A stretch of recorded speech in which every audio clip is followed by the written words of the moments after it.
Hi, it's Steph. Welcome to my channel, Happy Place to Grow. Have you ever struggled learning something new or watched your child struggle trying to get through work assignments? Well, what if I told you that in order for true learning and growth to take place, all students every day need to be wrestling with and grappling with and struggling through new content and information. In today's video, the productive struggle, yeah, I know that sounds like an oxymoron, right? But as we explore this topic, you're going to discover just how important that struggle is in order for learning and growth to take place. So whether you're a teacher or a student or a parent, this information will be helpful to you. I've invited my friend and colleague, Scarlett Holloman, to share some information on this topic. Now, let me tell you a little bit about Scarlett.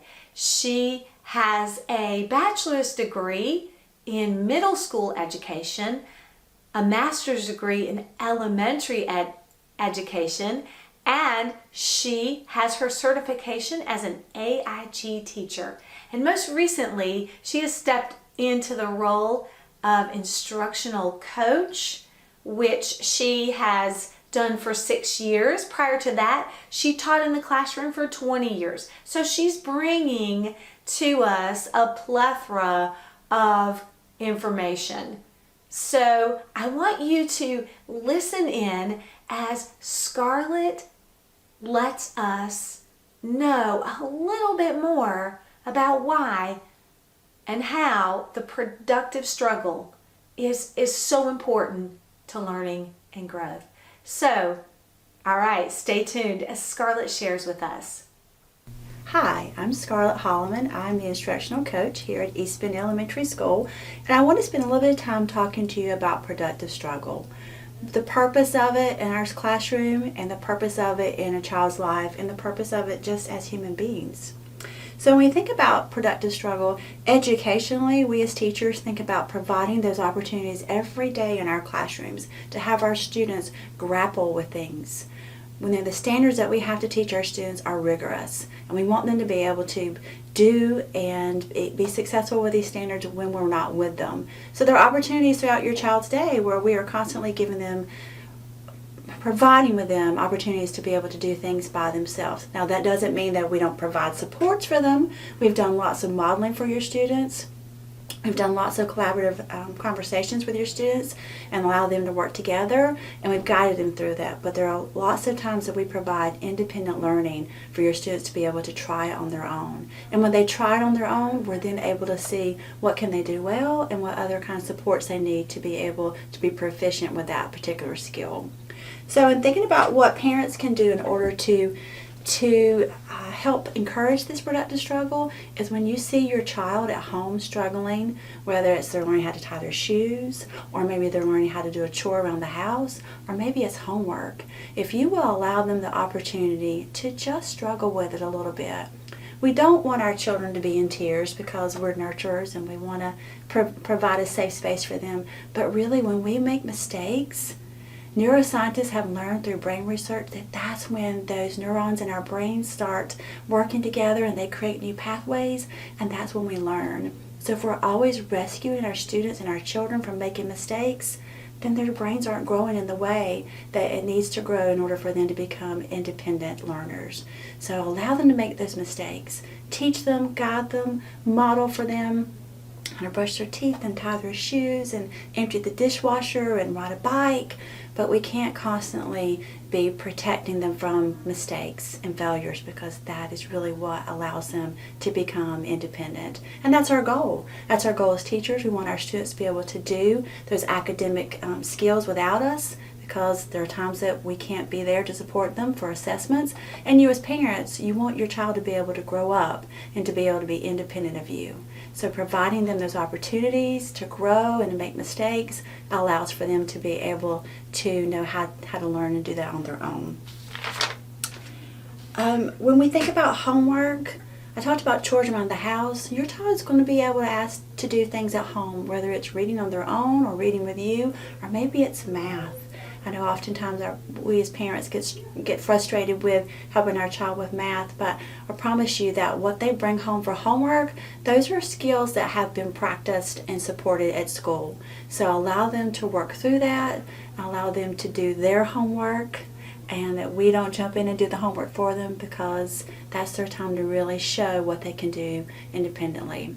The last thing I want to do is close with a quote from Carol Dweck, and she is known nationally for a growth mindset. When we think about building independent learners, we want them to be able to grow, to know that they're not there yet, but they can grow. So I wanted to read something that she had written about productive struggle. If parents want to give their children a gift, the best gift they can do is to teach their children to love challenges, be intrigued by mistakes, enjoy effort, and keep on learning. That way they won't be slaves of praise, that they will have a lifelong way to build and repair their own confidence. I think we all want confident and healthy children, so there are ways that we can help them. So thank you for letting me have time today to speak with you about that. Wow, thanks, Scarlett.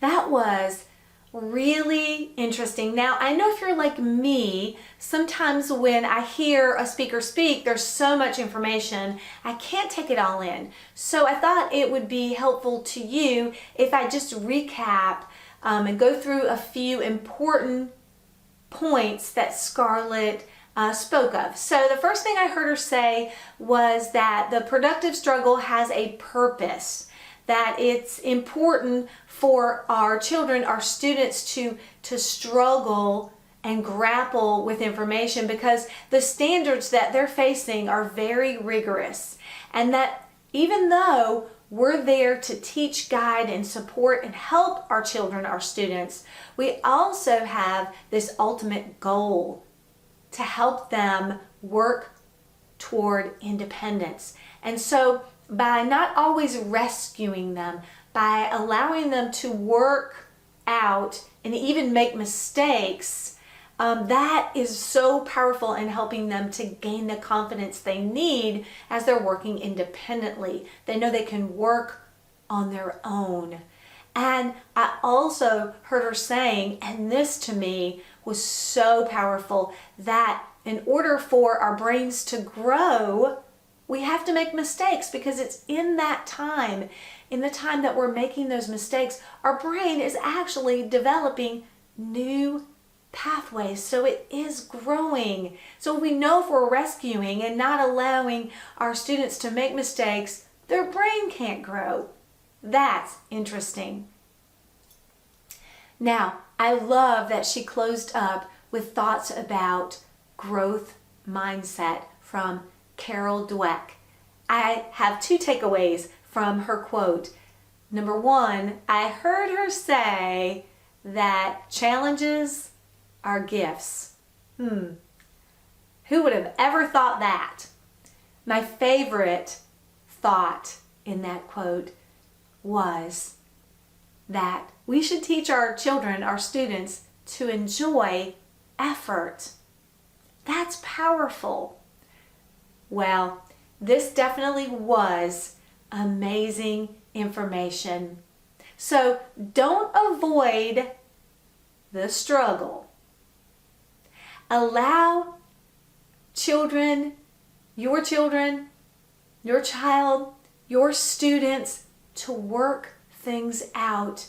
And I know when we release them to make those mistakes, to work through, to struggle just a bit, we're going to develop the confidence. We're going to find the just right balance that we need in order to allow our students to grow and to learn.